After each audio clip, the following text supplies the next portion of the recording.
Naaresto sa Iloilo ang isang lalaki na kabilang sa Western Visayas top 5 most wanted persons dahil sa 3 bilang ng paglabag sa Anti-Trafficking in Persons Act of 2003. Isinagawa ang pag-aresto nito lamang ikasampu ng Pebrero taong kasalukuyan sa Barangay San Julian, Badyangan, Iloilo. Kinilala ang akusado sa alias na Dan, 43 anyos, isang negosyante at residente ng Dubangas, Iloilo. Isinagawa ang operasyon sa pinagsanib na puwersa ng Badyangan Municipal Police Station, Dumangas Municipal Police Station at Provincial Intelligence Unit ng Iloilo Police Provincial Office. Ang pag-aresto ay batay sa warrant of arrest na inilabas ng Regional Trial Court Branch 6, Dumangas, Iloilo noong ika-20 ng Enero taong kasalukuyan na may rekomendasyong walang piyansa. Pinuri naman ni Police Regional Office 6 Regional Director, Police Brigadier General Josefino Diligan ang mga operatibang pulis sa matagumpay na manhunt operation na nagresulta sa pagkakaaresto ng sospek. Patunay ito ng patuloy na pagsisikap ng kapulisan laban sa mga krimeng may kinalaman sa human trafficking. Sa kasalukuyan,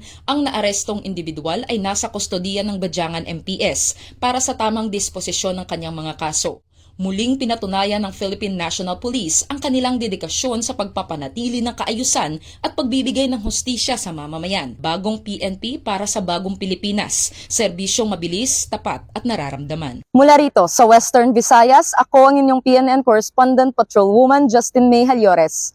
Alagad ng batas, tagataguyod ng Balitang Pulis.